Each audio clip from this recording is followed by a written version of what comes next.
My name is Judith Thompson. I lead population health strategy at UCB. UCB is a global biopharmaceutical company.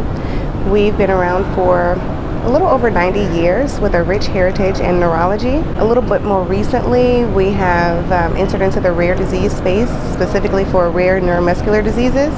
Currently, we have 2 products approved for generalized myasthenia gravis.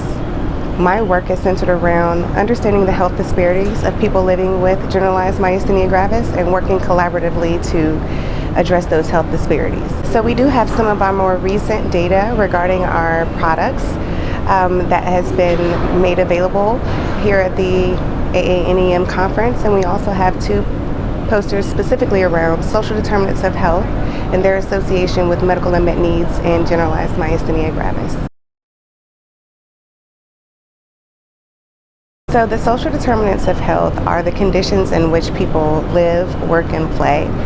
And what that means mostly is that there are about 80% of contributing factors leading to healthcare outcomes that are outside of the 4 walls of the healthcare system, so not necessarily directly involved in healthcare delivery or clinical care. Those could be biological factors, community, environment, socioeconomic status, digital connectedness, social connectedness, food security. These are all the things that are really impacting how people live with their illnesses and have a much greater impact than the actual clinical care that they're receiving. And that includes, considerations needed for race and ethnicity and culture as well. So these are a huge part of how people manage their diseases and the access to care that they can receive.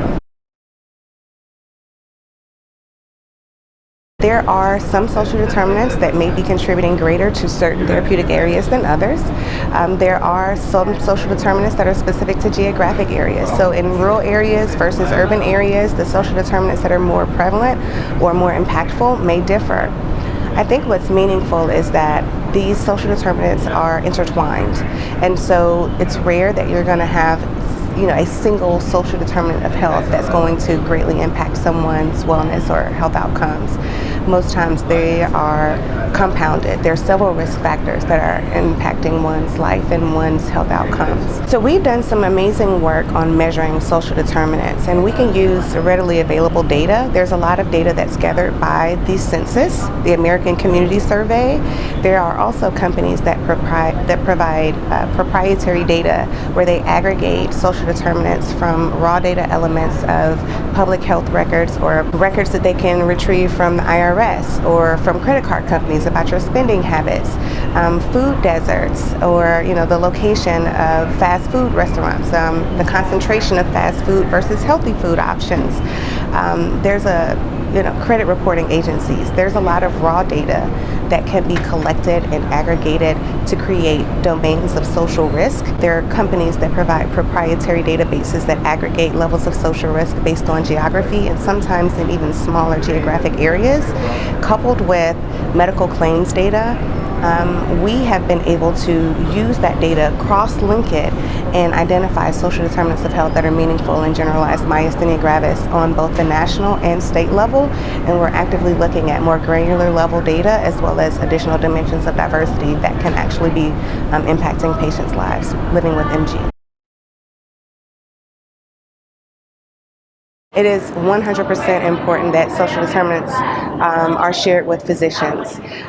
Some healthcare systems actually employ a survey to patients, whether it's part of your triage or your intake, where they ask specific questions so that they can gauge your social determinants, and that's kept in the electronic health records. It's important to share that with providers so that they know if they need to make referrals to services to help patients address some of these social determinants. If there are housing insecurities or food insecurities, there are resources that are available, social services that are available to help with these.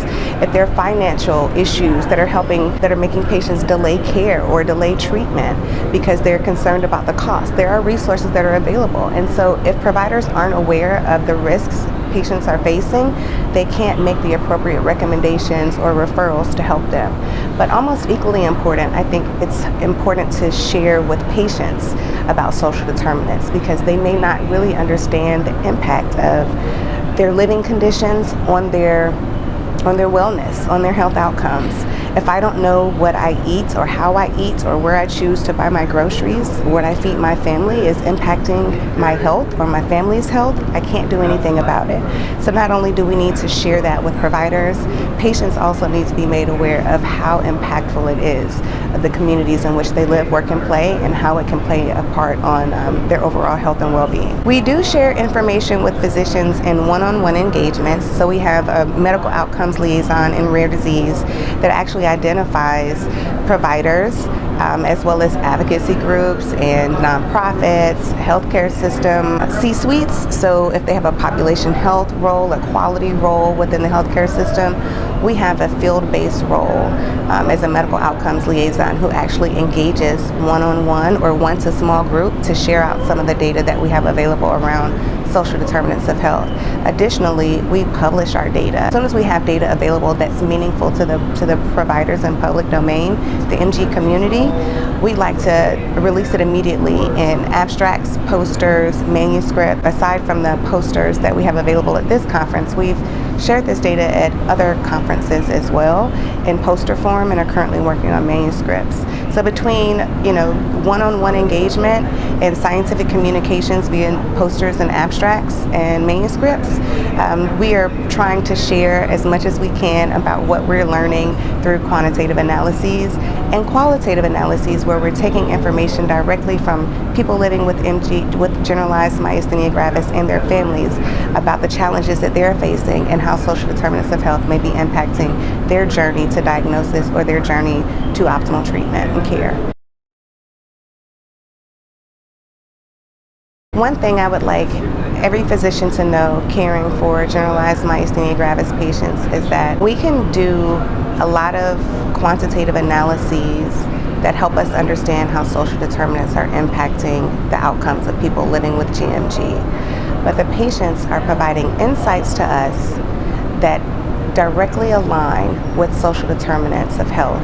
They're telling us that transportation, they're telling us that access to specialists, access to providers, access to medications. They're telling us that their socioeconomic status, their technological literacy and technology access is directly impacting their journey.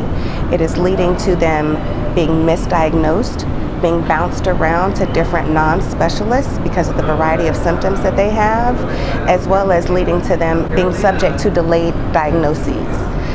They're telling us that these social determinants of health are impacting their life. And so my one message would be, please scan your patients for the social determinants of health that they're experiencing so that you can know how best to support them, their caregivers, and their families so that they can reach the help and care that they deserve and need. We have two abstracts at the AANEM conference specifically related to social determinants of health, and they represent a culmination of years of passionate work and fascinating analyses. I conducted a retrospective analysis with an open claims database that actually I cross-matched it with some social risk databases, one a census-based database and the other a proprietary database that measures social risk in geographies. What we found was that individuals with MG receiving a delayed diagnosis are more likely to reside in community with poor health literacy and high-risk housing. We also found that individuals with MG showing evidence of misdiagnosis were more likely to reside in a geographical area with a high risk for social connectedness and housing security, as well as the lowest quintile median household income. And lastly, our third point was that individuals with MG receiving suboptimal treatment are more likely to reside in high-risk food landscapes and high-risk housing communities. So specific social determinants of health that were related to medical unmet need in myasthenia gravis were high-risk food landscapes, high-risk housing communities, low socioeconomic status, high risk for social connectedness, as well as high risk for poor health literacy. It's going to be difficult to solve for social determinants of health without collaboration. There are resources that are available for people with high risk social determinants of health. They're oftentimes outside of the four walls of the healthcare system. And so in the true spirit of population health, collaboration is going to be necessary to really address these issues. First, we need to define the disparity by asking the patients about their conditions. And then secondly, we need to make sure that there's a connection between the providers and the resources that are already available. Whether they are MG specific or not, they have the potential to really impact patients' lives. If we think about how the factors of social determinants of health impact the chronic illnesses people are living with, and when you sprinkle on a little bit of rare disease, that impact is exponential.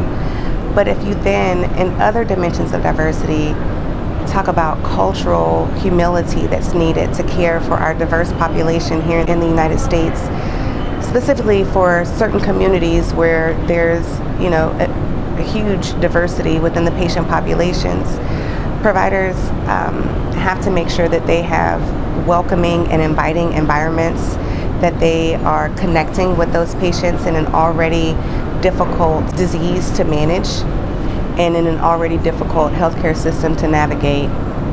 Sometimes this does not mean, just having a translator. It means having materials that are available in multiple languages.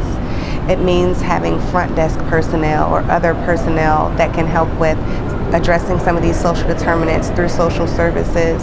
Someone that looks like the patient, whether that's a provider, a nurse, a front desk personnel, a medical assistant, so that they can feel invited into the atmosphere and build trust with the provider to care for them.